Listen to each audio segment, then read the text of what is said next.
Buenas noches a todos los que están acompañándonos el día de hoy. Gracias por estar viendo el video que nos compete el día de hoy con nuestros compañeros. Hoy vamos a hablar un tema que está bastante interesante, que es sobre cine y pues los retos que tiene en la educación, el cine como una herramienta también educativa, ¿no? Y bueno, para eso estamos hoy invitando a la compañera Yara Salgado, y también está el compañero Eduardo, que nos va a estar acompañando también en otros momentos, en otros videitos que vamos a estar haciendo. Y bueno, el compañero Eduardo es pedagogo. Ya más adelante él nos va a estar platicando también sobre una película, y más adelante también en otra sesión va a estar acompañándonos en una entrevista personal con él. Y hoy para hablar de cine nos va a apoyar nuestra compañera, nuestra amiga Yara Salgado. Voy a decirles un poquito sobre ella para que vayan viendo también, pues también por dónde va esto, ¿no? Del cine. La compañera Yara estudió en la Facultad de Ciencias Políticas y Sociales de la UNAM. Ella es socióloga. Participó en un cineclub estudiantil, más bien en el cineclub estudiantil de la facultad. También participó en el colectivo Quinotecnia Cineclub como gestora cultural, moderando el cine debate. También ha sido curadora de ciclos de cine temático en festivales como Macabro, Docs MX, Panorámica y muestra de cine independiente. Eso está bastante interesante, Yara. Y entrando en materia, no sé si nos puedas platicar un poquito sobre tu experiencia, porque ahorita yo estaba leyendo toda esta referencia que nos prestas tú sobre el cine. Y bueno, pues a ver, ¿cuál ha sido tu experiencia como gestora moderando el cine, sobre todo en el ambiente universitario, ¿no? Porque ahí me imagino que ha sido interesante estar moderando las opiniones de los compañeros en un lugar como la Facultad de Ciencias Políticas, que no es una sola carrera, son varias. Había participación de otras carreras. ¿Tú cómo veías la dinámica entre ellos, las opiniones que se daban? Y pues bienvenida también, Yara. Gracias, Robert. Buenas noches. Eduardo, buenas noches a todos y a los que nos escuchan. Buenas noches. Eh, pues fíjate que la cuestión con el Cineclub en políticas fue particular porque no había mucha gente, o sea, no teníamos un gran público, ¿no? Yo empecé más o menos con estas ondas del cine. Bueno, el gusto por el cine lo tengo desde casa porque mi papá es muy cinéfilo también, ¿no? O sea, como que desde ahí empezó. Y desde que fui en CCH Azcapo también tuve acercamiento con algunos colectivos estudiantiles que prestaban los espacios para proyectar películas, ¿no? Y ya después a la facultad, de repente algunos ciclos, cuando teníamos algún invitado especial, ¿no?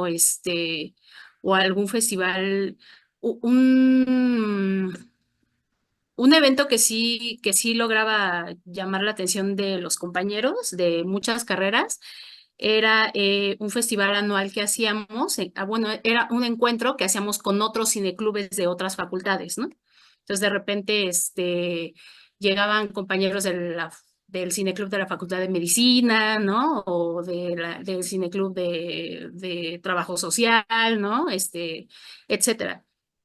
Y ahí como que ya tenía más afluencia, o cuando un profesor se acercaba directamente a nosotros y nos decía, ¿sabes qué? Soy profesor de tal asignatura y me gustaría mucho que nos prestaran su espacio para proyectar tal película como recurso didáctico de mi clase, ¿no? Y pues esa fue como el acercamiento, bueno, como mi experiencia como cineclubista, como cineclubista en la facultad, ¿no? La verdad es que de repente sí no había demasiada asistencia de personas. Ya hasta que estuve con Quinotecnia, porque, o sea, lo que pasó con Quinotecnia es que también ellos, por ejemplo, los otros compañeros ellos tenían el cineclub de la Facultad de Filosofía y Letras. Ujú. Y lo que hicimos fue como más bien un cineclub de barrio, ¿no? Y eso estuvo muy padre porque de repente teníamos dos sedes, ¿no? Una que era el Centro Cultural Ilvana, que originalmente estaba en la colonia Roma, ya después se mudó a la Tabacalera, y en el Teatro del Pueblo, que está en el centro del barrio de la Merced, ¿no? Entonces, por ejemplo, ahí era muy interesante, sobre todo en Teatro del Pueblo, que de repente te encontrabas a gente de comercio ambulante, a la señora que tenía su puesto de quesadillas en la esquina, ¿no? O nos caían también muchos compañeros de la Casa del Estudiante, Ujú. que ahí nos caían universitarios también de universidades autónomas de otros estados, ¿no? Entonces eso estaba muy padre porque imagínate, de repente veías, no sé, poníamos nosotros los pobres, ¿no? Porque era más como de cine mexicano ese del Teatro del Pueblo, porque la misma gente así lo pedía, ¿no? Entonces de repente pasábamos nosotros los pobres y tenías discutiendo a lo mejor a un compañero de una normal rural de un estado, ¿no? Con la señora del puesto de las quesadillas y un comerciante ambulante, ¿no? Entonces era una cuestión maravillosa porque se ponían en, uno podría pensar, ¿no? Que más allá del gusto que hay por ciertos íconos del cine nacional como Pedro Infante o eso, también de repente la gente cuestionaba ese tipo de representaciones como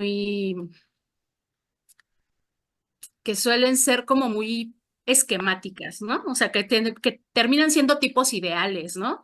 Este, en, en, no sé, en el concepto que tenía Weber, ¿no? Entonces, por ejemplo, me acuerdo que una vez una señora decía, no, sí, Pedro Infante maravilloso, muy guapo y cantaba muy padre, y todo lo que ustedes quieran, ¿no? Pero pues es que no, también él no ayudaba, y luego la mujer, y luego, ¿no? O sea, como que se cuestionaban cosas que lo hacían muy, muy interesante, Claro. ¿no? Y en el Ilvana era también el barrio, ¿no? O sea, entonces, ahí sí era como jóvenes más o menos promedio de 20, 30 y algo, pero por ejemplo había una señora que iba con una de sus hijas y no me acuerdo si era una compañera de la escuela, que estaban entre los 14, 16 años, ¿no? Y ellas iban todos los martes iban, ¿no? Entonces también, y también de repente había un señor, ¿no? Tenía un puesto de periódicos ahí en la mera esquina de donde teníamos el cineclub, ¿no? Y pues jóvenes que trabajaban o que estudiaban, pero pues no sé, te podías encontrar de repente a un arquitecto, ¿no? A un contador, a un ingeniero, ¿no? A maestros también llegaron así. Claro. Entonces ahí como que la cuestión del cine debate es muy padre porque bueno, desde la elección de las películas, ¿no? No nada más metíamos cine de autor, si de repente un festival como los que mencionabas nos escribían a las redes y nos decían, oye, fíjate que nos gustaría que fueran sede alterna de nuestro festival, ¿no? Y entonces pues ya nos mandaban algunas películas, a veces con invitados especiales y eso también pues atraía la atención de la gente. Oye, Yara, eso está bastante interesante. Y yo tengo como ahorita con lo que estoy platicando me surgieron dos dudas, ¿no? Eh, la primera, y creo que va de la mano, ¿no? Tú cuando estabas dentro de las universidades, ¿notaste una opinión marcada a partir de la identidad de cada carrera, de los estudiantes de cada carrera? O sea, se veía que era, no sé, tú decías, ese se ve que es de medicina, se ve que estudió leyes, no sé. Había este como clic que le pone cada estudiante a partir de su carrera cuando asistía al cine debate. Y la segunda que también me parece súper interesante, porque eso lo pasamos todos en las carreras. Bueno, Eduardo y yo somos pedagogos, pero creo que ninguna carrera está exenta de esta experiencia que es de pasar de algo que se dice en el salón a verlo en el barrio, ¿no? A ver la realidad, ¿no? De lo que está pasando pues sí, en el barrio, en la comunidad. ¿Cómo era pasar de las universidades al barrio para ti, Yara? Bueno, la primera pregunta, sí, sí hay sobre todo en cineclubs universitarios, sí hay una opinión marcada dependiendo la disciplina de la que vienes, ¿no? Por ejemplo, cuando hacíamos este encuentro que te digo que compartíamos con compañeros de cineclubes de distintas facultades, una vez nos tocó, bueno, a mí me tocó ir a la Facultad de Derecho y estábamos proyectando esta película que se llama Los hijos de la calle, no sé si la han visto, que es de unos morros que, bueno, es la historia de cuatro amigos que se conocen en el barrio, en la Cocina del Diablo, que es uno de los barrios más peligrosos y más, con más diversidad racial y cultural que hay en Nueva York, ¿no? Eh, un barrio totalmente que generaron migrantes. ¿No sé si vieron esta película de pandillas en Nueva York?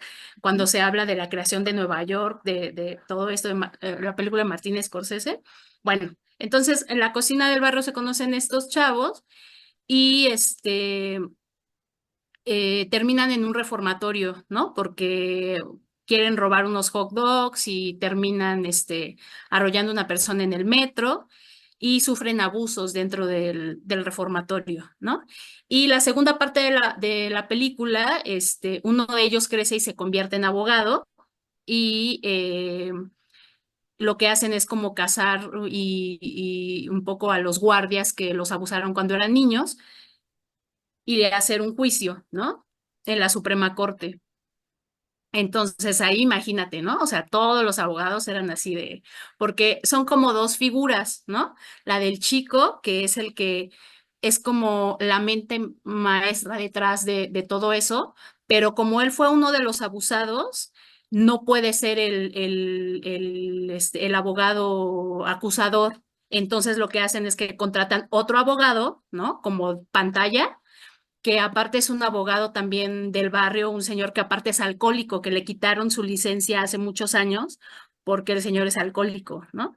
Pero pues con una mordida que dieron ahí, lo dejan ser el representante del caso y era muy interesante, ¿no? O sea, ver así como porque me acuerdo que uno decía, no, es que las leyes norteamericanas son, superiores a las mexicanas y a las latinoamericanas porque aquí hay mucha corrupción y no sé qué. Y cuando se ve eso, ¿no? O sea, cuando logran que el juez acepte la mordida para dejar que este abogado ya sin licencia lleve el caso, es como, o sea, no, ¿no? También tenemos como prejuicios y tenemos como ciertos, eh, pues sí, ciertos estereotipos, ¿no? De que sistemas legales de primer mundo son mejores, ¿no? A lo mejor, o son menos corruptos que los nuestros, ¿no? Entonces se puso interesante el debate, se puso bastante interesante y todos eran de derecho, ¿no? O Mm. sea, por ahí uno que otro,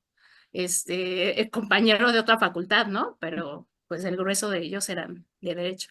Ahora, con tu otra palabra, lo del cineclub de barrio, a mí la verdad me encantaba estar ahí porque, o sea, es que te vuelves también como el cine debate al final. A lo mejor ahí ya tiene que ver más como mi experiencia como socióloga que trabajé muchos años en comunidades, ¿no? Porque ya se hablaba de todo menos de la película. O sea, al final sí hablábamos dos, tres cosas de la película, pero la gente terminaba contándote sus problemas, ¿no?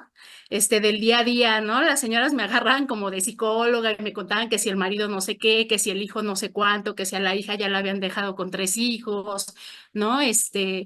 Cosas por el estilo, ¿no? Entonces, eh, te conviertes como, es interesante que te dejan ser parte de su dinámica cotidiana o de su vida, por lo menos ese día, ¿no?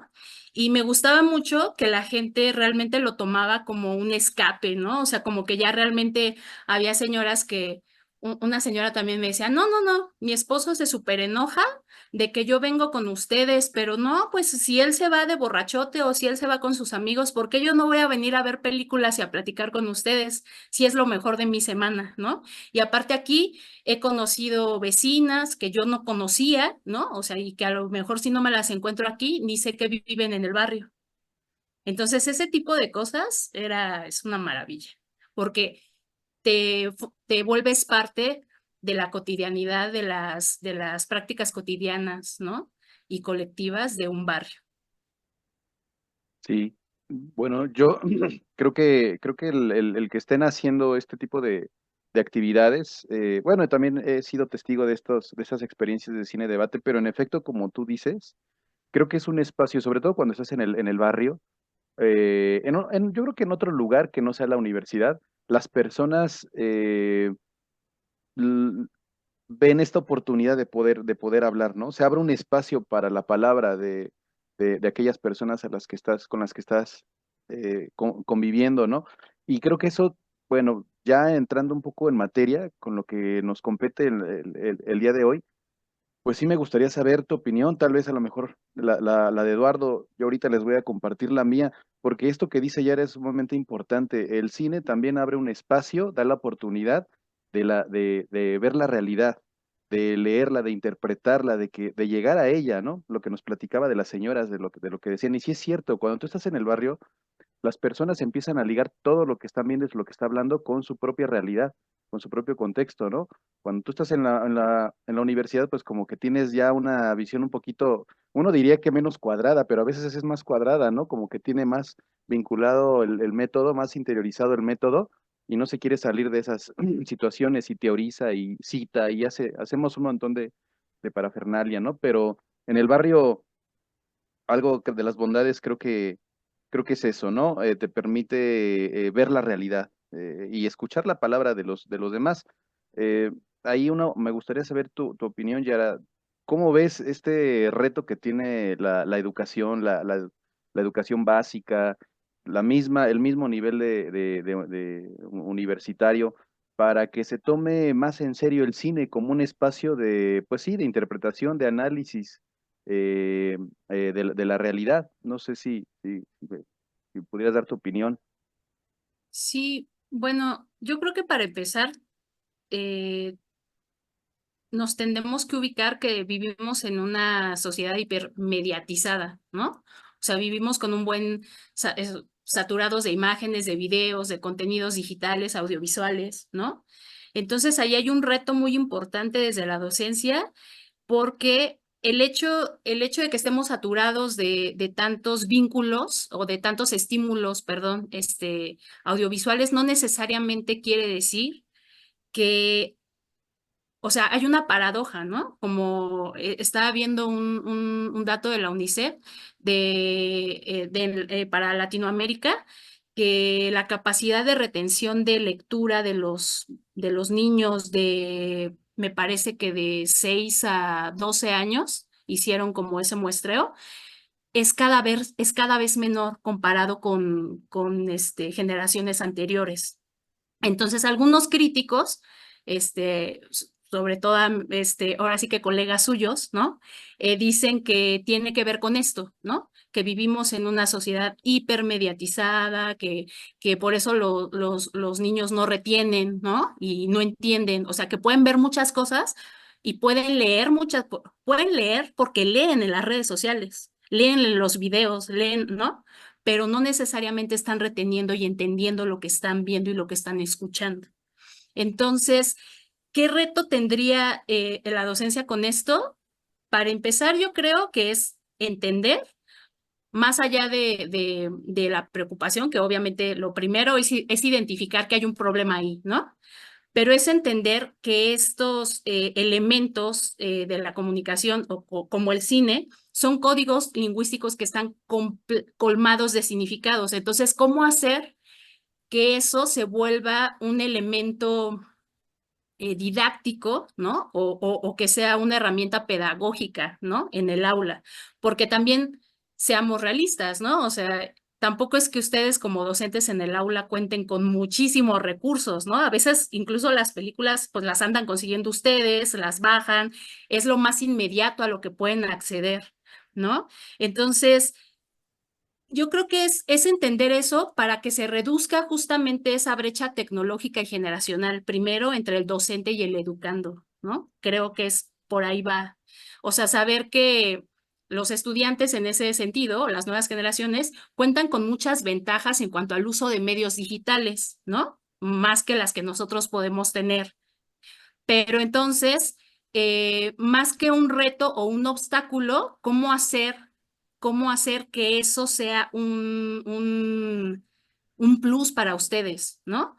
Yo me imagino estuve pensando un poco que aparte de familiarizarse con estos medios de comunicación, de familiarizarse con el cine, porque va más allá de que tú llegues al aula, pongas una película, le pongas play a la película y dejes que la vean, ¿no?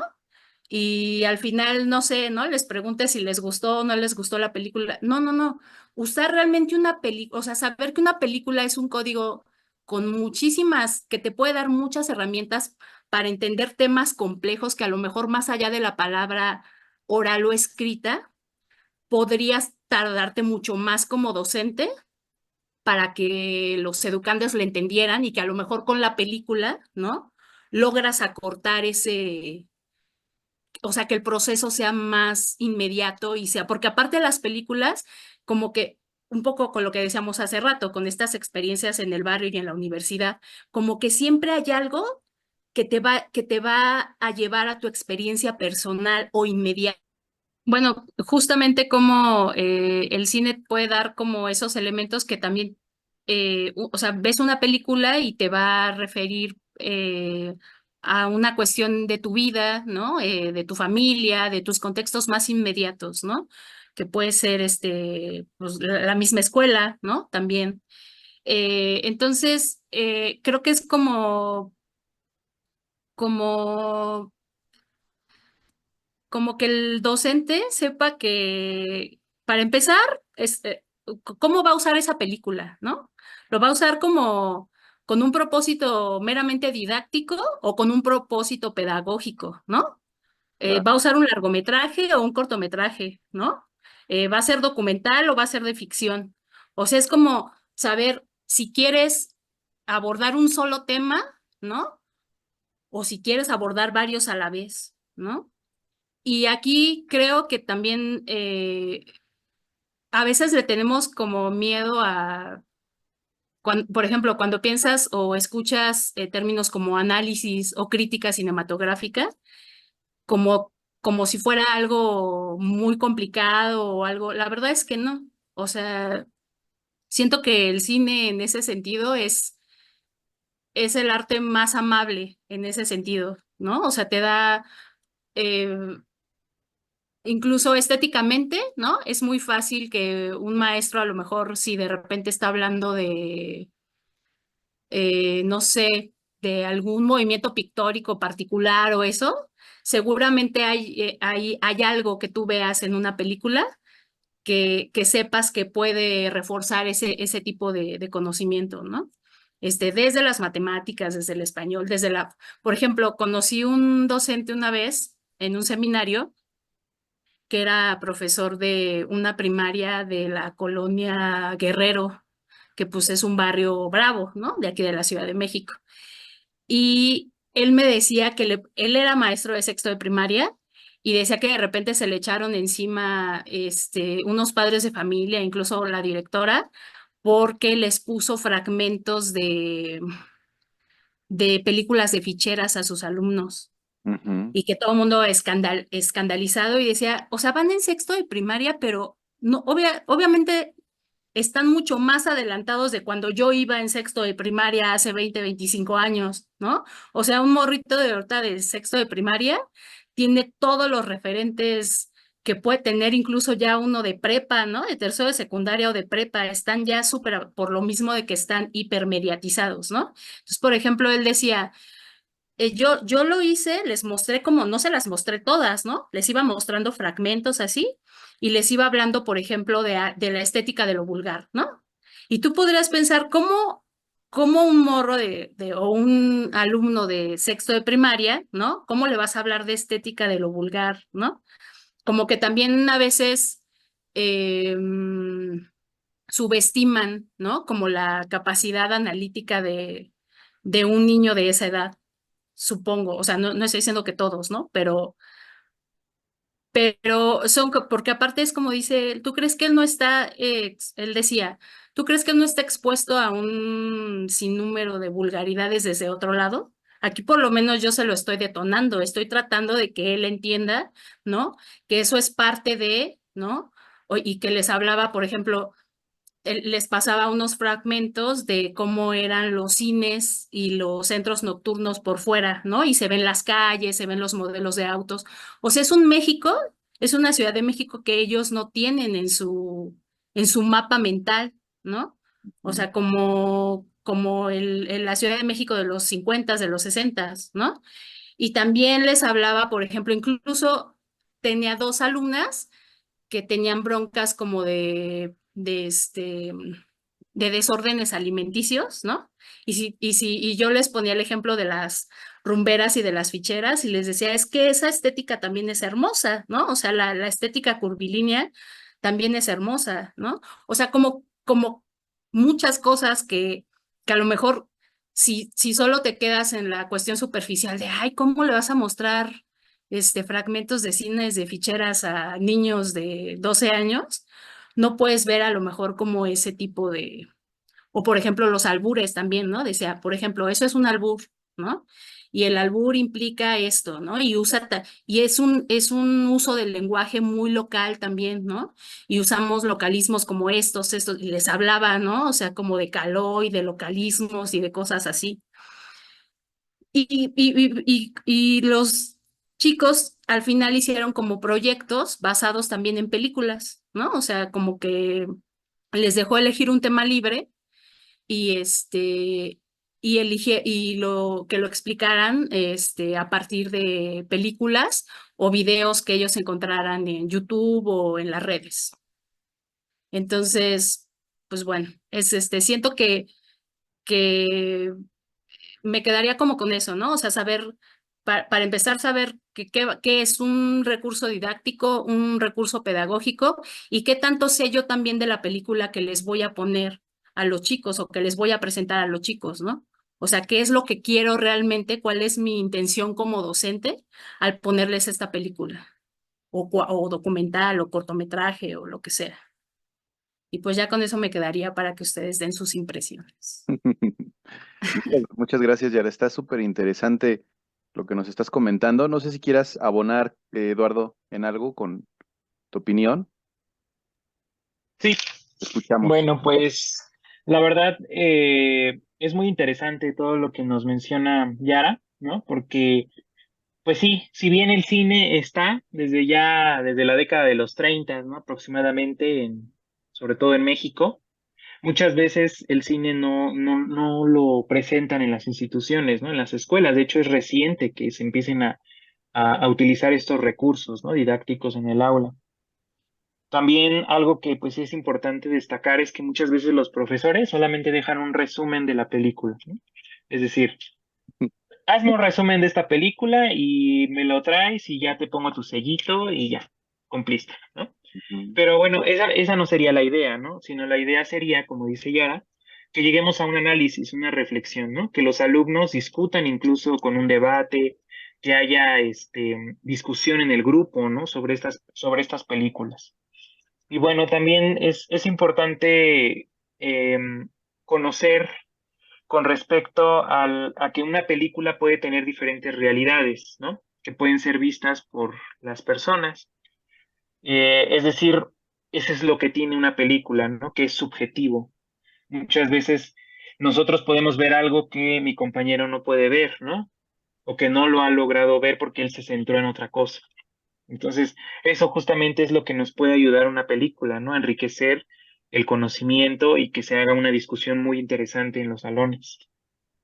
Y con respecto a las películas, ¿no? Que son prohibidas, muchos adolescentes, por ejemplo, ahorita tienen mucha información en Internet, ¿no? Incluso acceso a pornografía, acceso a otras páginas que es así, les causan un daño, ¿no? Psicológico, en el sentido de que no les aportan un conocimiento verdadero, ¿no? Porque todo lo que está ahí, pues no es una educación en sexualidad, ¿no? Sí, no es una educación correcta en sexualidad, sino más bien es una educación fantasiosa, ¿no? Sobre la sexualidad, en el caso, por ejemplo, de la pornografía. Entonces, ¿qué es lo que puede hacer el profesor? Pues utilizar algunas películas, ¿no? Que aborden temas de sexualidad y que justamente abonen también a estas temáticas, ¿no? Y pero obviamente, como dice Yara, ¿no? Muchas veces los padres de familia son el obstáculo, ¿no? Para que puedan ponerse ciertas películas en algunos salones de clases. Y bueno, ese sería mi punto de vista. Sí, sí, Eduardo, yo creo que tienes toda la razón. Aquí creo que ya nos estamos metiendo en un dilema ético, ¿no? El cine, así como las redes sociales, destapan estos elementos éticos, pero no nada más destapan esta confrontación ética, sino que además en algunos casos la afirman, ¿no? Entonces es interesante que nos pongamos a analizar también desde todas las disciplinas, de todas las perspectivas, qué influencia, y creo que con Yara lo habíamos platicado en algún momento, cuál es la influencia que están teniendo. Lo vimos a partir de que hablé de Homo Videns de Sartori y Yara en un videito. ¿Cuál es la influencia que están teniendo las familias?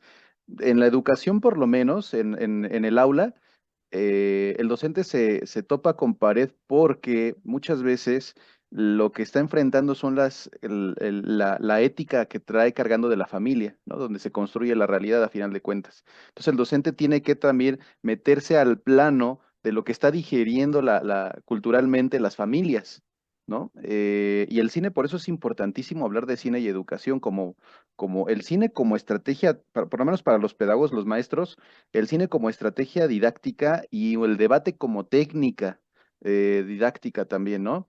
Es muy importante que vayamos que los maestros vayan a este plano. Y yo, bueno, Eduardo y yo estamos más familiarizados como con la parte de educación básica, pero creo que no se limita y creo que es en todos los niveles de educación, y yo diría educación formal e informal, ¿no? También.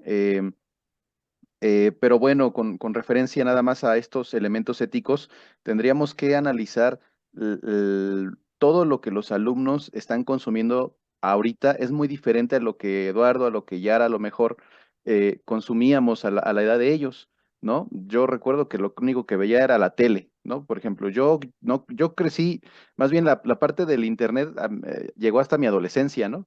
Y mi juventud, pero yo de niño solamente tenía la tele. Entonces mis valores venían de las caricaturas o de las películas que yo veía en ese momento, ¿no? Yo de ahí adquirí y son muy diferentes las caricaturas o el contenido que se proyecta en el cine incluso al que se da ahora, ¿no?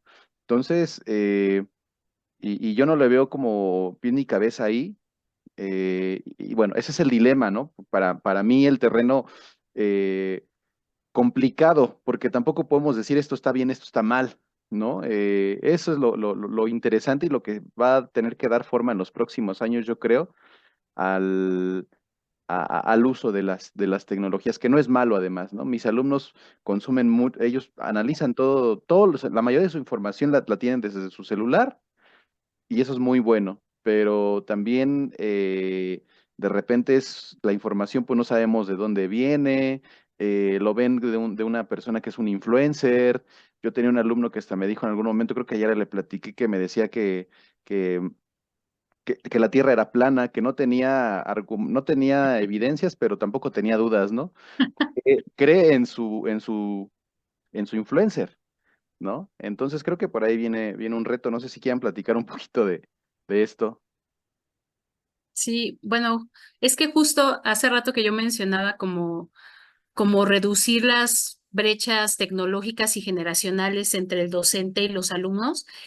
Es un proceso dialéctico, o sea, no solamente es que nosotros nos tengamos que adaptar a sus digamos, a sus medios y a sus cuestiones generacionales, ¿no? Se me ocurre ahorita con esto que dices del chico, del influencer, ¿no? Que ahora o sea, tú lo ves con tus alumnos, pero pues así como lo cree él, lo creen adultos de treinta y tantos Papás. años, ¿eh? O sea, y está más grave, creo, ¿no? Porque todavía Sí. este chico tiene muchos años y tiene la posibilidad de toparse en el camino muchos maestros como tú o como Eduardo o como muchas otras personas críticas en su vida que le ayuden a abrir, ¿no? Su mente. Mm.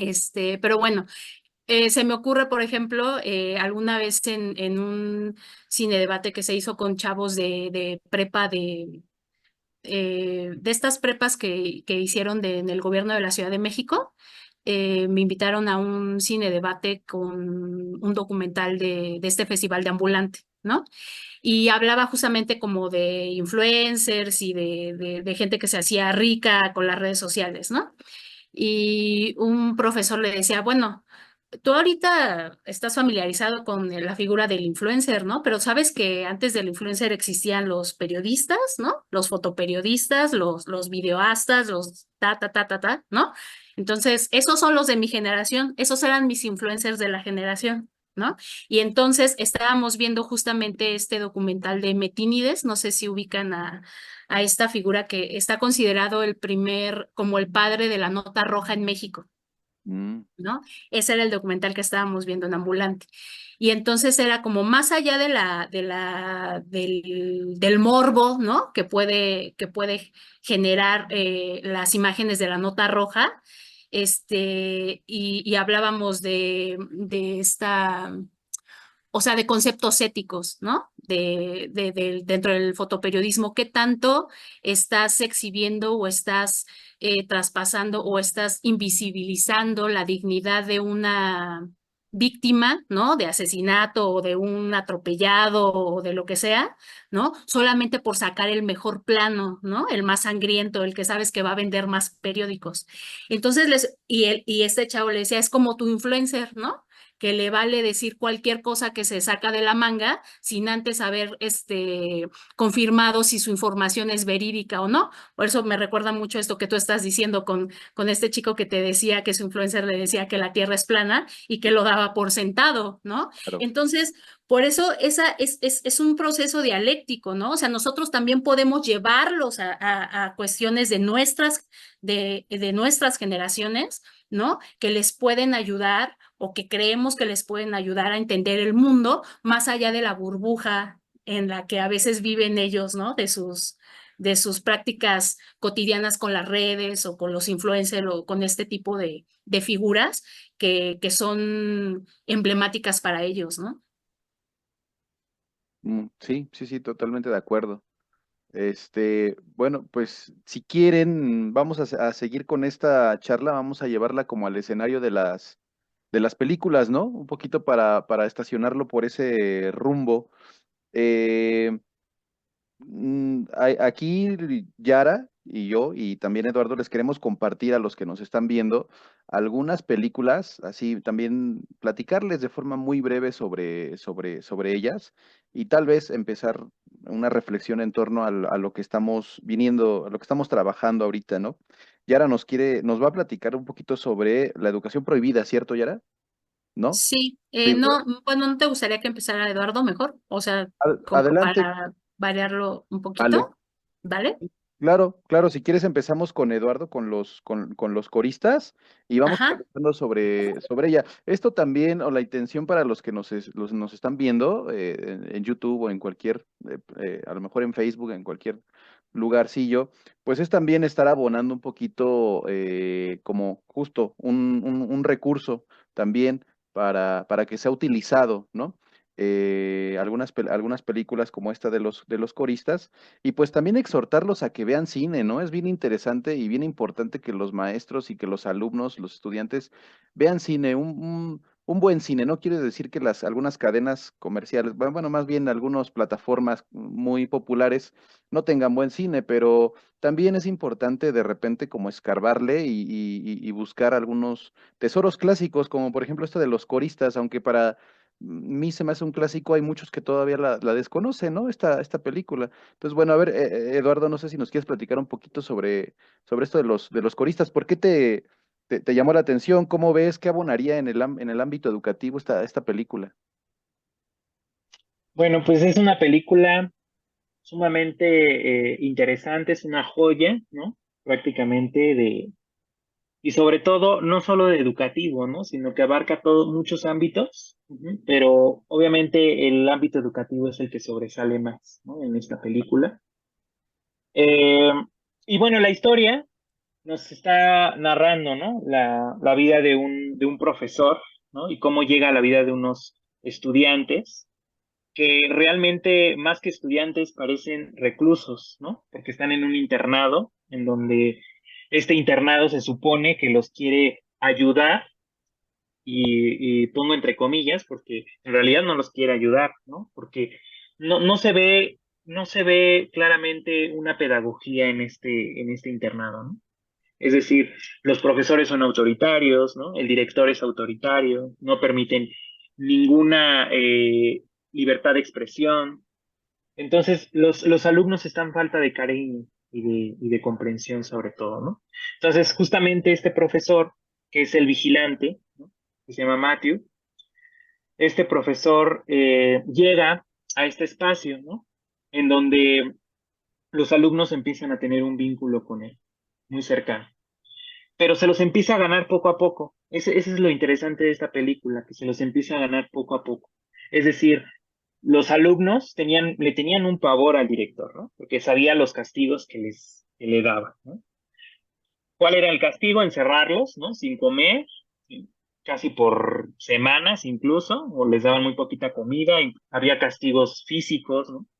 Entonces los alumnos ya sabían que si se portaban mal o hacían una travesura, el director los iba a castigar, ¿no? Y el director siempre buscaba un culpable, así no dijeran el culpable, no dijera que él lo hizo, siempre buscaba él un culpable, a quién culpar, como el chivo expiatorio, ¿no? Pero bueno, entonces justamente aquí se ve cómo en el método de esta escuela que ellos utilizan, que lo llaman acción-reacción, es decir, que toda acción va a tener una reacción, ¿no? En ese sentido, el director quiere imponer una autoridad, pero de manera violenta, ¿no? Y entonces, ¿qué es lo que trata de hacer el profesor? Pues irse ganando la confianza de los alumnos poco a poco, ¿no? Es decir, si un alumno comete una travesura, él le explica, ¿no? Las consecuencias de lo que está haciendo, y no nada más le explica las consecuencias, sino que lo invita a que repare el daño, ¿no? Por ejemplo, hay un alumno que le hace una travesura a un profesor, ¿no? Que incluso el profesor sale lastimado de un ojo, y el alumno, el profesor descubre quién fue el alumno que lo hizo, ¿no? Entonces el vigilante lo que hace es mediar la situación, ¿no? Es decir, le da la oportunidad de que pueda reparar el daño. ¿Cómo es reparar el daño? Pues ir a cuidar al maestro que salió dañado, ¿no? Como voluntario. Y a cambio, el profesor no le iba a decir nada al director, ¿no? Entonces ahí poco a poco se va ganando la confianza, y así con cada uno de los alumnos les va tapando lo que hacen, pero no es que se los tape nada más, ¿no? Sino que le deja una lección de eso que hizo. Y eso es algo que pues debemos de hacer, ¿no? Nosotros como profesores, más que acusar luego, ¿no? Es que los alumnos sepan las consecuencias de los actos, ¿no? O sea, que se den cuenta de que todos los actos tienen una consecuencia, y en todo lo posible siempre tratar de reparar los daños, ¿no? Que se han ocasionado. Y bueno, es sumamente muy importante esta película porque nos habla justamente del amor que se tiene, ¿no? Hacia los estudiantes, ¿no? Y cómo los estudiantes pueden crear un vínculo con un profesor, ¿no? Que sea diferente. También algo que noté en esta película es que el profesor, cuando llega al instituto, eh, como que todos lo tratan muy mal, ¿no? O sea, como que todos lo ven así como a la defensiva, ¿no? Porque quiere dar a conocer nuevos métodos, ¿no? Nuevas formas de enseñar. Y en la institución no estaba permitido esto. Entonces, esto también nos habla de que muchas veces cuando nosotros nos incorporamos al ámbito educativo y queremos transformar en el aula, ¿no? Esto crea un poco de inconformidad incluso con nuestros compañeros, ¿no? Con el Sí. director. No quieren que haya modificaciones, quieren seguir con la tradición, quieren seguir haciendo lo mismo, ¿no? Entonces, justamente aquí lo vinculo, ¿no? Entonces, es muy interesante esta película porque además se sitúa en una época de posguerra, ¿no? De la posguerra, de la Segunda Guerra Mundial, en donde obviamente, como saben, el rumbo de la psicología se enfoca a saber por qué los seres humanos confiaron en una persona, ¿no? En este caso en Hitler, ¿no? Ujú. Entonces, la psicología se va a ir enfocando a estudiar cómo es que caímos en esta guerra, ¿no? Porque fue una de las peores guerras que ha tenido la humanidad, ¿no? La Claro. Segunda Guerra Mundial. Pero bueno, justamente, ¿no? Aquí se ve la autoridad, una educación tradicional que quiere ser cambiada por una persona y que va siendo cambiada poco a poco, ¿no? Porque el director se va dando cuenta que en realidad el profesor tiene buenas intenciones. Aunque bueno, al final el director termina por no aceptar al profesor, ¿no? justamente porque llega un grupo de psicólogos a meter a un alumno como si fuera un experimento. ¿No?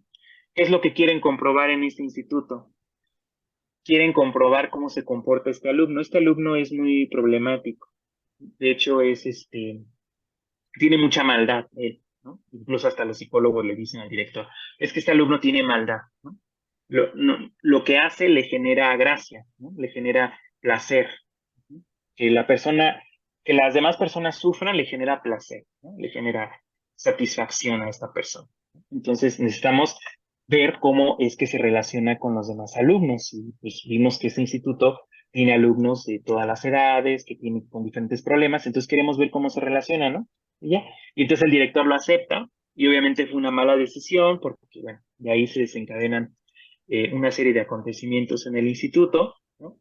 Hasta el final que acusan a esta persona de robo, cuando no fue él, ¿no? Sino que fueron otros alumnos del mismo instituto. Ni siquiera fue él el que lo hizo, pero todo lo inculpaba, ¿no? A veces también los profesores caen en ese error, ¿no? De inculpar a los que consideran los latosos o los malos, ¿no?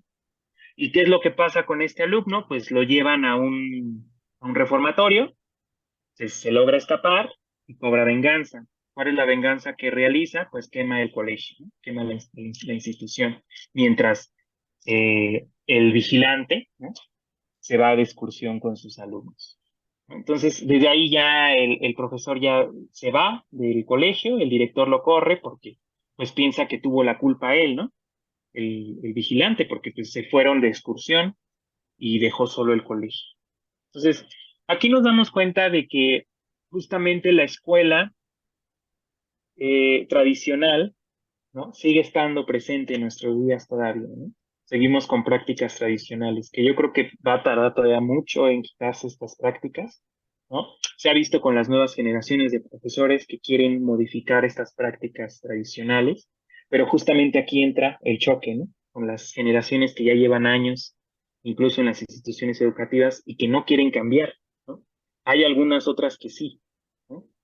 Pero entonces, esa sería mi reflexión con respecto a los coristas. No sé si quieran comentar algo más.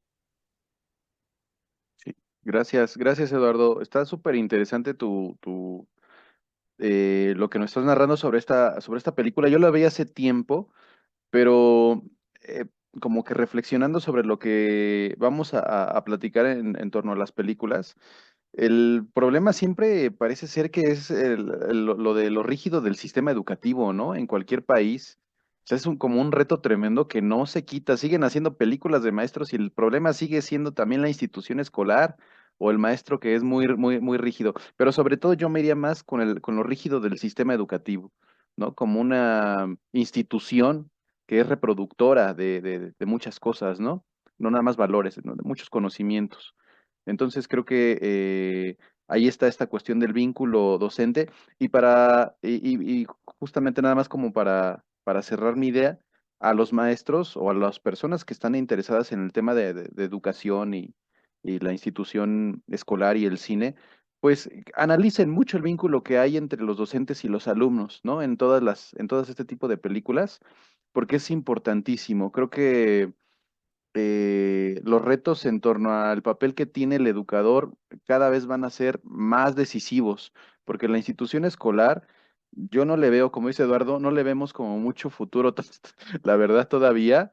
Está rezagada. La institución escolar es de las pocas instituciones en el mundo que ha cambiado, es decir, sigue habiendo un maestro enfrente, como en la Edad Media, y muchos todavía como maestros de la Edad Media, donde piensan que son los que tienen la verdad absoluta, todos los demás nada más están ahí para escuchar y son pasivos, ¿no? Es de las instituciones que menos ha cambiado a lo largo de las décadas, ¿no?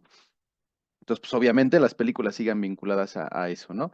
Y ahora no sé si quieras platicarnos un poquito de la película que nos estás proponiendo.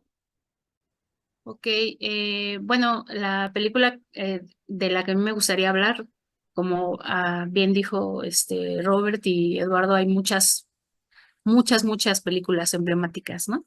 De las que uno podría. Bueno, es un documental argentino del 2012 que se llama La educación prohibida. Seguramente muchísimos pedagogos lo conocen y si no, creo que es como un buen, es un buen momento para que por lo menos por curiosidad chequen por ahí el tráiler, no sé de qué va, ¿no? Mm. La educación prohibida es un documental que lo que hace es que comparte muchos testimonios de docentes de varios países de América Latina, sobre todo de Argentina, de Ecuador, Chile y Colombia, son los que yo ubiqué. Uruguay también, hay uruguayos. Lo padre es que comienzan como con un sketch, ¿no? Que podría, que es como detonante para hacer muchas preguntas que van respondiendo los distintos pedagogos y docentes a lo largo del documental, ¿no? El sketch son dos alumnos, ¿no? Que están en una escuela, son como de primer año de bachillerato, se ve. Y un profesor de ética les pide una composición en específico, ¿no? Entonces, ya después como que ve que dos trabajos principalmente son como muy críticos con la forma en lo que los educan en ese instituto en particular, ¿no? No solamente con su profesor de ética, que es el que les pide el trabajo, sino que utilizan el ensayo para hablar de varias cosas que no les gusta de la escuela y de sus otros profesores, ¿no? Entonces, esa es como la premisa para que se vayan haciendo distintas preguntas que van contestando. Y a mí me parece muy interesante porque la mayoría apunta a esto con lo que se cerró la participación anterior, tanto de Eduardo como la tuya, Robert, en relación a los coristas, de cómo, de cómo muchas veces el docente y el alumno quedan a la merced de la escuela como institución, ¿no? Quedan a la merced de todas estas reglas, de todas estas cosas que parecen ya obsoletas, ¿no? De estas dinámicas que parecen ya muy obsoletas. Y yo pienso mucho hay un sociólogo francés, Edgar Morin, alguna vez decía, y retomo lo que tú decías, Robert, de la figura, de que hay tres figuras que no han cambiado a lo largo de la historia, ¿no? O que han tenido y que son súper importantes a nivel social, que es la del maestro, la del sacerdote y la del médico, ¿no? O sea, Ujú. como que hay hablando también de que las instituciones no permiten de que las relaciones, por ejemplo, entre un médico, un paciente, un docente y un alumno, o un sacerdote y un feligrés, sea de forma más crítica y horizontal, porque la misma institución es tan cuadrada y tan, digamos, o sea, que permite poco espacio para la autorreflexión, ¿no? Y para que se generen otro tipo de interacciones y otro tipo de aprendizajes y conocimientos, ¿no? Entonces, a mí lo que me gusta mucho de la educación prohibida es que justamente los docentes se hacen preguntas, pero también las contestan, ¿no? Y las contestan en relación también a ciertos testimonios que ellos van recuperando del aula. De hecho, dos de los docentes, uno de participantes, uno de Ecuador y uno de Uruguay, son docentes de escuelas rurales. El de Ecuador, la de Ecuador particularmente es de una escuela que está en las montañas, ¿no? Y que, por ejemplo, ella dice, cuando yo llegué a trabajar acá, y me dan el programa y me dan esto y me dan aquello, o sea, nuestra aula era pues básicamente una choza, ¿no? O sea, no teníamos ni siquiera nos habían llegado los materiales impresos que te da el gobierno, que es como nuestro equivalente del libro de texto de aquí de la SEP, ¿no? Ni Ujú. siquiera contaban con estos materiales básicos para llevar a cabo pues el programa escolar, ¿no? como lo pensaban, y habla ella de una ocasión en que les cae una inspección, ¿no? Ujú. Este, casi a final de año, y que el inspector estaba,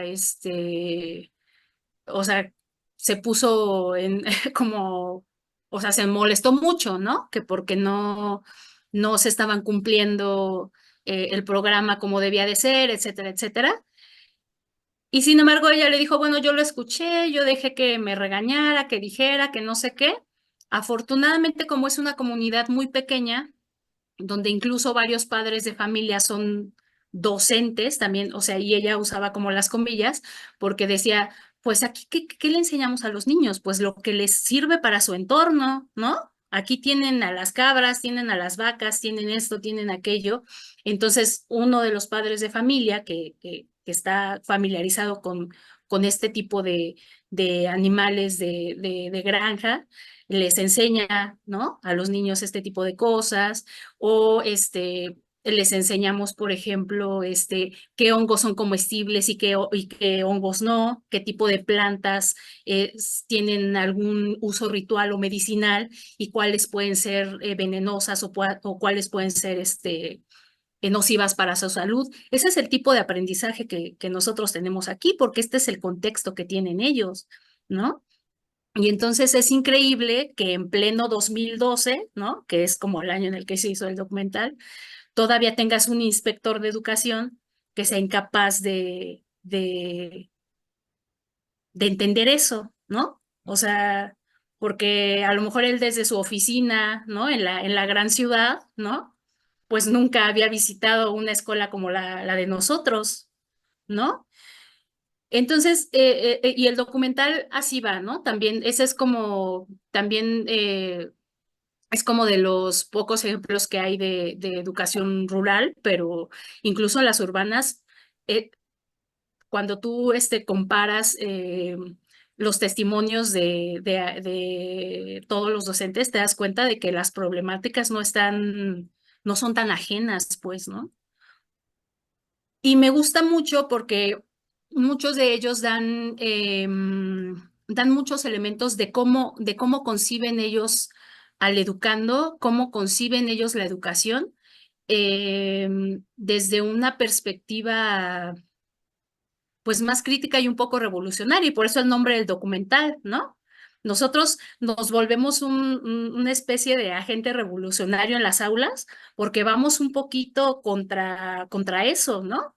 Contra el mapa curricular, ¿no? Vemos de qué forma podemos ir metiendo otro tipo de temas, de qué forma lo podemos hacer menos cuadrado y menos aburrido para los alumnos. Y otra cosa que me gusta mucho es que también recuperan muchos testimonios de los alumnos, ¿no? Que dicen justamente qué es lo que no les gusta de las clases, por qué les da flojera estar memorizando algo que después al final de año ya no recuerdan los temas que aprendieron o que revisaron con un docente a principios de año, ¿no? O por qué a lo mejor aprenderse de memoria todos los elementos de una tabla periódica no necesariamente hace que ellos sepan o entiendan qué es la química, ¿no? O sea, que si alguien va y les pregunta qué es la química o para qué les sirve en el día a día, ya no digas tú que intereses a alguien para que estudie química, ¿no?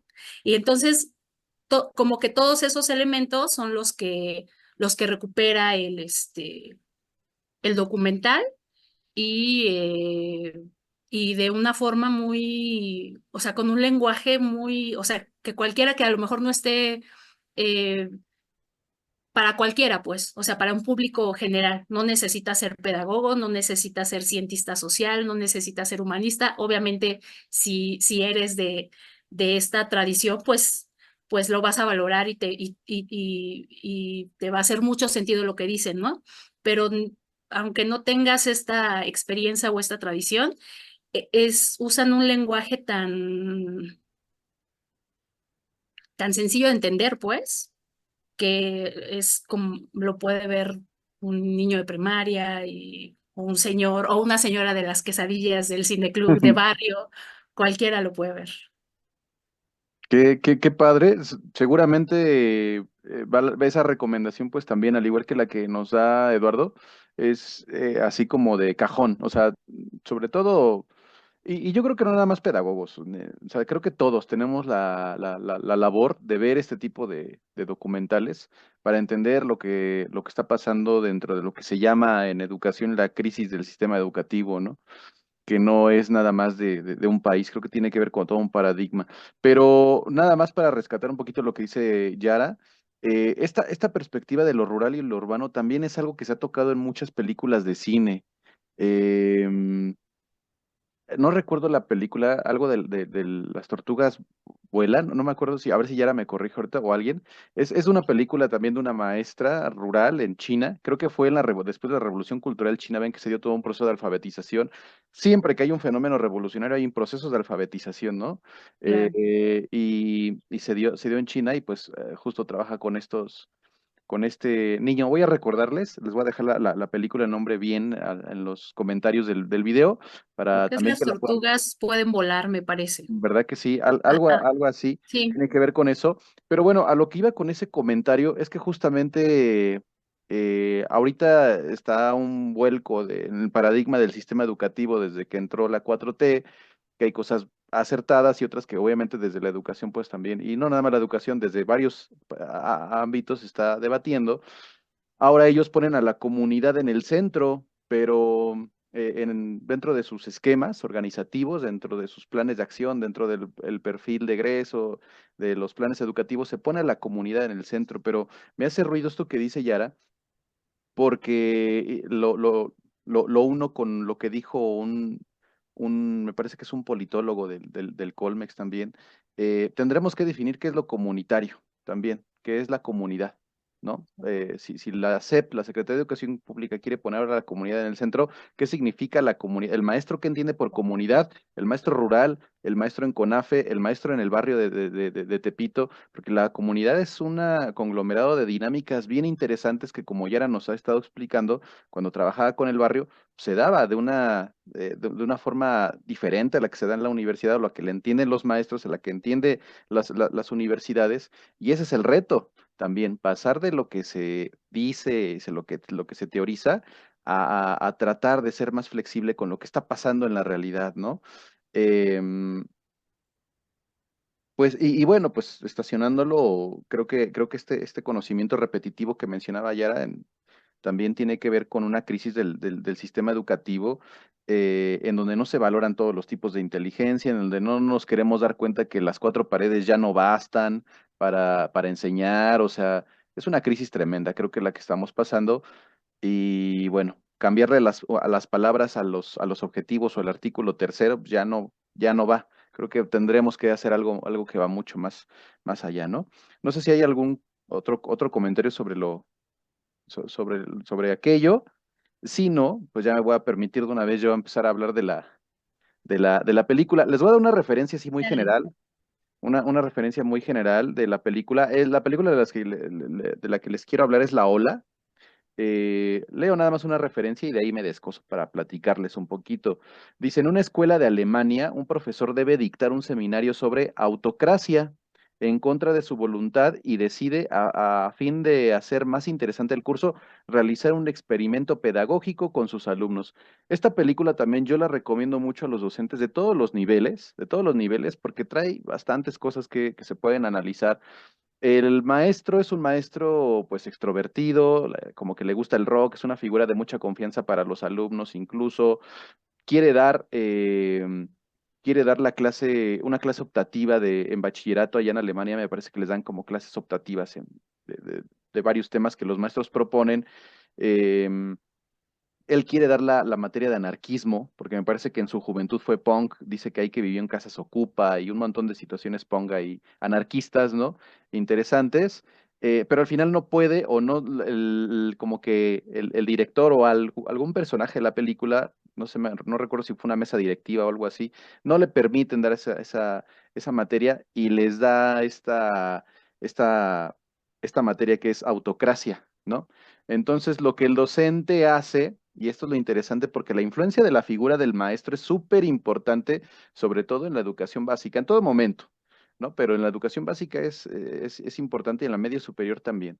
El maestro es un experimento en donde empiezan a interactuar como una especie de facción sectaria, así como medio fascista, empiezan a uniformarse, empiezan a crear una identidad dentro del grupo. Los alumnos que van a esa clase lo único que querían era pasar la materia y resulta que se encuentran resguardados y empiezan a crear una identidad en el mismo grupo que los hace una facción importante dentro de la escuela, un grupo casi fascista, porque se empiezan a uniformar, empiezan a hacer su logo, empiezan a encontrar, pues sí, como una forma de convivencia que de otra manera y fuera de esa materia no lo hubieran podido lograr. Entonces el maestro pues genera esa especie de experimento para criticar, pero las cosas salen al revés, ¿no? Porque en vez de hacer una crítica sobre este tipo de cuestiones sectarias que existen en la sociedad también, de elementos sectarios de clase, casi de clase social, más bien se revierte y lo que hace pues es un grupo elitista dentro del mismo colegio que como les menciono, de otra manera, ahí dentro del grupo había diferentes clases sociales, había diferentes gustos, había de todo y fuera de ese salón no se hubieran podido relacionar porque no había un vínculo de identidad. Fue a partir de esa construcción de identidad que les comento que pues ellos hacen como este grupo interesante y las cosas no salen muy bien al final. No se los voy a adelantar para que la vean los demás compañeros, pero es muy buena película. Yo la recomiendo, siempre la recomiendo mucho porque creo que a veces el maestro no solamente tiene que tener un vínculo, como lo hemos estado viendo, sino que además tiene que darse cuenta que los alumnos a veces copian también en los perfiles de los maestros, ¿no? Eso pasa hasta en las universidades, ¿no? De repente nos deslumbra un maestro y adquirimos algunos incluso hasta hábitos, ¿no? Que tiene. Bueno, pues la identidad de los estudiantes de educación de preparatoria, de secundaria, sobre todo en secundaria, todo el proceso cuando uno es joven, pues adquieren, ¿no? Ciertos elementos que aprenden de sus figuras, que les representan algo, que idealizan, ¿no? Como los influencers, ¿no? Por ejemplo. Entonces el maestro es una figura importante para ellos y bueno, es importante que los maestros también se vean, se analicen y vean qué estoy diciéndole a mis alumnos con lo que yo digo, cómo me visto, cómo hablo, desde un aspecto reflexivo y crítico, ¿no? Y crítico también, porque también hay que quitarnos esta idea de que la persona con corbata y saco, pues es la mejor, tampoco. Creo que tiene que ver con otros elementos que se están rompiendo también. Pero bueno, pues esa es la película que yo les recomiendo y va sobre todo por esta cuestión de la influencia que tiene el maestro, pero también de lo fácil que con jóvenes se puede crear un grupo de este tipo, ¿no? Y creo que es algo que en la sociedad siempre se busca. De repente necesitamos sentirnos validados, necesitamos sentirnos parte de algo. Y de esta película, si ustedes quieren analizar eso, creo que lo define muy bien. Pues a ver, si quieres, Eduardo, comentar un poquito de esto, Sí, justamente, ¿no? O sea, la identidad que, que va formando, ¿no? Los estudiantes a través de incluso algunos profesores, ¿no? Hay algunos profesores que dejan una huella en cada alumno, ¿no? En algunos alumnos. Y, por ejemplo, en la película de los coristas, aquí lo vinculo con la película de los coristas, porque en la película de los coristas, el profesor va a formar un grupo de coro, un coro, ¿no? De hecho, por eso se llaman los coristas. Ujú, Y muchos de ellos se empiezan a vincular con el arte, ¿no? O sea, ujú, con la forma, con el canto, por ejemplo, ¿no? Entonces, incluso de este grupo de estudiantes, uno se dedica a la música. O sea, entonces aquí vemos cómo es que a partir de esas expresiones, ¿no? Que muchas veces son censuradas en las escuelas, ¿no? Por considerarlas menos importantes que los conocimientos eh, exactos, ¿no? Como por ejemplo matemáticas, español y otras asignaturas, ¿no? Entonces, en esta película también se vincula esto que tú hablas, ¿no? Justamente de cómo un profesor puede generar una propuesta en la escuela, ¿no? incluso dar clases extracurriculares, ¿no? Incluso dentro de su misma clase, destinar tiempo para esto, aunque a veces es muy difícil, porque como nos dan un programa educativo, tenemos que cumplirlo, ¿no? Casi, casi en tiempo y forma, y esto también es una limitante, muchas veces no nos da el tiempo. Ujú. Esa sería mi intervención. Gracias, Eduardo. Sí, sí. Yara, ¿tú quieres comentar algo? Sí, justo yo la vi hoy porque me llamó mucho, mucho la atención la premisa Mm, y me recordó a otra película alemana que se llama El Experimento, que es como de finales de de los 90 también. mm, Y justamente, pues esto que comentas, ¿no? La figura del profesor que a veces no logra dimensionar, ¿no? Lo que puede generar en el escucha, que en este caso, pues es el alumno, ¿no? Porque, sobre todo pienso en grupos muy grandes, ¿no? O sea, es como puedes ir como profe, puedes ir identificando ciertos alumnos que tienen ciertas broncas, ciertas cuestiones, pero pues adivínales a todos, no lo sabes, ¿no? Y menos siento que es más difícil con los introvertidos, ¿no? O sea, es como no sabes a lo mejor qué tipo no sé, ¿no? De cuestión psicológica, familiar esté viviendo y cómo lo sobrelleve y a lo mejor algo que tú le puedas decir que tú que a lo mejor a nivel personal, como tú decías hace rato, te puede parecer muy disruptivo, ¿no? Te puede parecer muy, y no necesariamente ese alumno o esa persona va a tener los mismos elementos que tú tienes ya como un adulto o como una persona que ya tiene una formación, ¿no? Este, académica y de vida, ¿no? Y que obviamente pues no lo va a recibir de la misma forma, ¿no? Entonces creo que sí es como muy importante y vuelvo al ejemplo que decía de Edgar Morán, también del médico y del sacerdote, ¿no? O sea, ¿cuántos sacerdotes no también han dado pautas a hacer cultos, ¿no? Cultos suicidas y cultos rarísimos, ¿no? De prácticas muy extremistas, ¿no? Me llamó mucho la atención de la película que justamente el profesor estaba viendo o sea, como los tintes que iba tomando el experimento y no fue como para pararlo antes, ¿no? exacto. O sea, esa parte me llama mucho la atención porque él lo sabía, ¿no? Con los comentarios que les hacían sus alumnas, las que desde un principio dijeron que no participaban, ¿no? Su pareja que también era docente, ¿no? Este, algún otro profesor que si bien al principio te lo muestran como este maestro como muy cuadradón, ¿no? Porque es el que incluso él sabía que este profe, el protagonista, quería dar el tema de anarquismo y él es el que se lo quita, ¿no? Sí, Porque se ve que aparte generacionalmente es un profe como más tradicional, ¿no? claro. Etcétera. Pero a lo que voy es que como que vio tintes de que eso no iba a terminar bien y no hizo nada por pararlo, ¿no? Eso me llamó mucho la atención y que lo podamos ver en sociedades que volvemos a lo mismo, rescato un comentario anterior, cuando les contaba de esta película de los hijos de la calle con la gente de derecho, ¿no? Que ellos decían que el sistema legal gringo era mejor que el nuestro. Y también a veces nosotros creemos que las sociedades de primer mundo o el llamado primer mundo, ¿no? Pues no pasarían este tipo de cosas, ¿no? Y totalmente relacionado, pues ahí fue la cuna del nazismo, ¿no? Y de los fascismos, y que como tú dices, ya sin spoilerear mucho la película, pues ya cuando lo vean, incluso el saludo que tienen, ¿no? Sí. El nombre que tiene el movimiento, el saludo, todo eso, remite totalmente al nacionalsocialismo, ¿no? Ujú. Sí, sí, sí.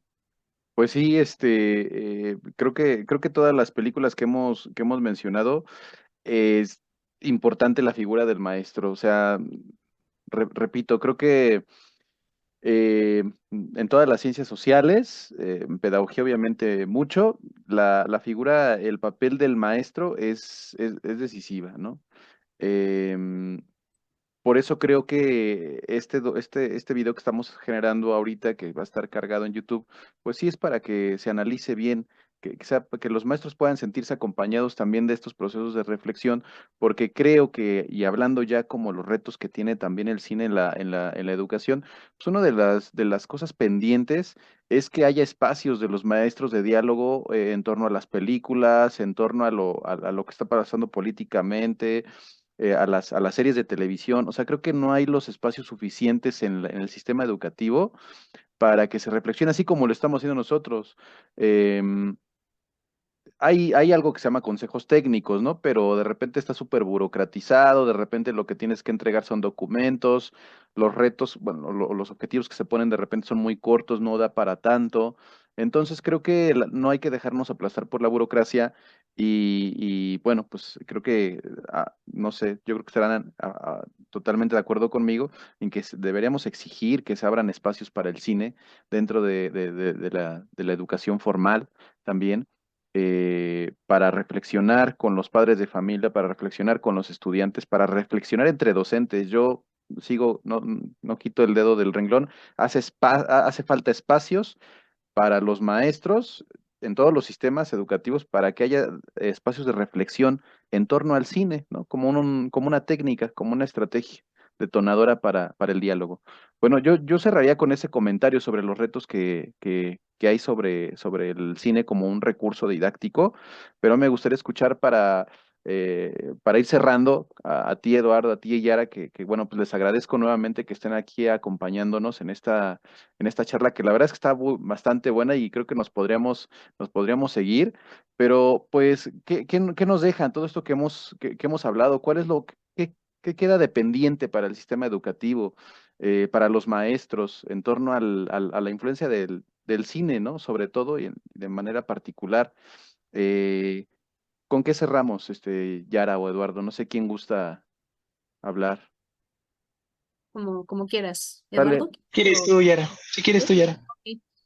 Em, Pues mira, rescatando tu comentario, Robert, yo creo que lo primero es entender el cine íntegramente, ¿no?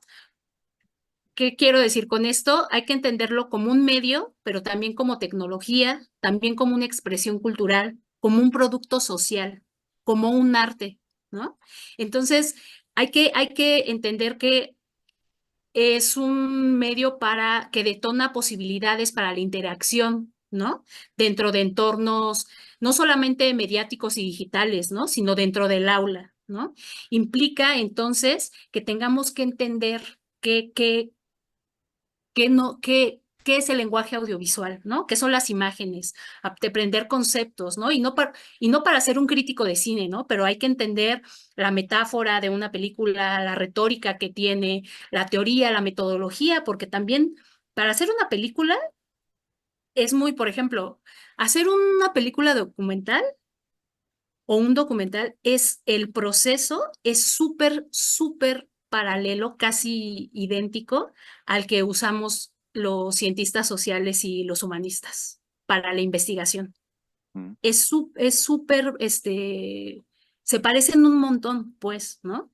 Entonces, hay que actualizarnos, ¿no? Hay que participar en las discusiones, hay que hacerles saber, por ejemplo, a los alumnos que hay algo hay producción cinematográfica, que no se conozca mucho, que no esté las carteleras comerciales repletas de este tipo de cine, pero afortunadamente hay un buen de canales, muchos de los cuales ya son gratuitos y son muy accesibles. Incluso yo les propondría, pongan a buscar a sus alumnos, Ujú. ¿no?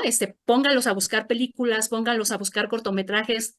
Ellos lo van a encontrar rapidísimo, ¿no? Porque están súper familiarizados con los medios digitales, ¿no? Entonces, hay que saber qué contenidos, ¿no? Como les decía hace rato, qué sirve para fines didácticos, pero qué sirve también con fines pedagógicos, ¿no? O sea, saber que aprender de narrativa, de estética de cine, ¿no? De géneros cinematográficos, ¿no? La relación entre el cine y el espectador, qué detona, ¿no? Lo que decía en un principio, no es lo mismo, no va no va a detonar lo mismo esta película en la Facultad de Derecho que va a detonar lo que va a detonar en la gente del barrio de la Merced, ¿no? Saber involucrar, ¿no? Disciplinas, qué tiene que ver esta película, no sé, con la psicología, ¿no? Psicología y el cine, la historia y el cine, la sociología y el cine, el feminismo, los influencers, ¿no? Ciertas estéticas, por ejemplo, hay muchas películas que hablan sobre ciertos tribus urbanas, ¿no? O modelos que generacionalmente a lo mejor ya no son cercanos a ellos, a las nuevas generaciones, pero pues mostrarles, ¿no? O sea, mostrarles, bueno, has escuchado, por ejemplo, lo que es un punk, ¿no? O has escuchado lo que es lo que eran, no sé, los motociclistas que escuchaban a Elvis en los 50s, no sé, y tratar de hacer un puente generacional con cosas que ellos también, que haya recepción de los docentes también para aprender de sus modas, de ellos, de sus intereses, de ellos, ¿no? Que generacionalmente ya no pueden ser tan cercanas a ti, pero pues también tener esa apertura, aprender también de los alumnos, ¿no? Gracias, Yara. Muchas gracias. Eduardo. Ok. Sí, la verdad es que estoy muy de acuerdo con Yara y con Beto, en el sentido de que el cine se debe de incluir, ¿no? En los espacios educativos, es necesario insistir, estar insistiendo, insistiendo, insistiendo, ¿no? Hasta que se abran estos espacios, que si bien todavía no se han discutido, ¿no? En las reformas educativas, por ejemplo, ¿no? No se han metido estos medios de comunicación masiva, ¿no? Que también nos dan información, ¿no? Y que justamente este tema de las infodemias, que es el exceso de información que tenemos, Mm, también considero que es un tema que debería de estarse poniendo sobre la mesa, ¿no? En los espacios educativos. Y mm, bueno, yo, por ejemplo, rescataría algunos canales que son importantes y que considero que, pues, pueden servir, ¿no? Para los docentes, ¿no? Como por ejemplo Clio TV, que es un canal de YouTube en donde suben documentales muy interesantes, ¿no? De historia y que lo pasan casi el sábado lo pasan a las 11 de la noche en el 4, ¿no? Que son documentales y que justamente abonan, ¿no? En diferentes ámbitos, sobre todo en la historia, pero también en otras asignaturas, ¿no? También, por ejemplo, tenemos Telegram, ¿no? En donde podemos descargar películas, podemos tener acceso a estos videos, ¿no? mm. Y justamente, pues las plataformas de streaming, ¿no? Que también nos ayudan a poder ir visualizando películas y viendo algunas películas que están por ahí escondidas, ¿no? Y que a veces no las visualizamos porque sacan películas que están en el foco de atención, ¿no? Pero que esas películas están un poquito escondidas, pero que también son joyas, ¿no? Que a veces están ahí escondidas y guardadas. Y bueno, esa sería mi reflexión. Ah, y con respecto a que la educación, pues sí, no, creo que es una de las instituciones que no ha cambiado, ¿no? Decía Juan del Val que en un artículo muy interesante que es sobre la educación para el siglo XXI, Mm. dice, todo ha cambiado, ¿no? O sea, todo ha evolucionado. Tenemos mejores sistemas de comunicación, ¿no? Tenemos eh, mejores instituciones en cuestión bueno, de los trámites y todo eso, ¿no? Pero ya actualmente la educación es una de las instituciones que no ha cambiado, que Ujú. sigue siendo la misma, prácticamente los mismos trámites, los mismos, esta verticalidad, ¿no? En donde el docente es quien tiene la razón, el quien tiene el conocimiento, y los alumnos son los pasivos, ¿no? Los que reciben el conocimiento, ¿no? Como si se tratara de una transferencia a una computadora. Y bueno, esa sería mi conclusión. Perfecto, pues creo que cerramos muy bien con broche de oro. Esto de Juan del Val a mí me encantó y por ahí también se lo recomendamos a los maestros para que lo lean. Tiene muchos puntos a favor, algunos muy debatibles, pero hay muchos a favor. Uno de los más importantes es que ya hay que eliminar esta perspectiva de la educación desde las cuatro paredes, ¿no? Hay que salir ya Entonces yo también creo que es una buena forma de cerrar. También pues ahí decirle a los que nos aguantaron en este tiempo viéndonos, seguramente por ahí va a estar ya guardado este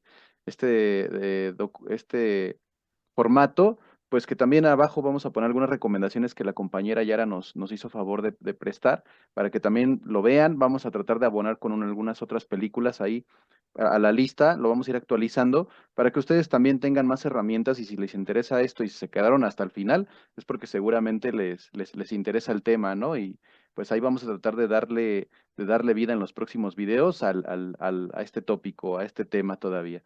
Pues les Muchas agradezco plataformas mucho. gratuitas, ¿no? Sí, Muchas plataformas gratuitas, si así quieren es. escribirles, bueno, directamente dejar un correo o algo donde les podemos compartir, muchos, pues sí, plataformas gratuitas que donde pueden encontrar muchísimo material. Claro, ese es otro tema importante, a ver si lo tocamos después, porque ahora que mencionó el compañero Eduardo lo de Telegram y lo que está diciendo Yara, también la perspectiva de no buscar en las mismas plataformas de siempre, que tiene el monopolio de lo que se está consumiendo, es súper, súper importante, ¿no? También para justamente esta cuestión del derecho al acceso a todos estos documentales, ¿no? Y es todo un tema también, súper, súper interesante. Pero bueno. Pues les agradezco mucho a Yara, a Eduardo, por estarnos aquí acompañando en esta noche. Y pues esperamos que más adelante nos podamos ver otra vez en algún otro documental que hagamos, ¿no? Aquí que grabemos. Pues muchas gracias, Yara, muchas gracias, Eduardo, y gracias pues a todos los que nos aguantaron hasta este punto, por estarnos viendo, por estarnos escuchando. Pues dejen su comentario, por favor ahí abajo para que podamos seguir construyendo. La idea es construir con ustedes en el mejor sentido de la palabra, ¿no? Con los que están viéndonos. Pues muchas gracias, despídanse muchachos, muchas gracias a todos. Gracias, buenas Ahí nos Hasta noches. luego, vemos. muchas Gracias por la gracias, buenas invitación. noches. Cuídense. Bye, bye, bye. Bye. Hasta luego, gracias.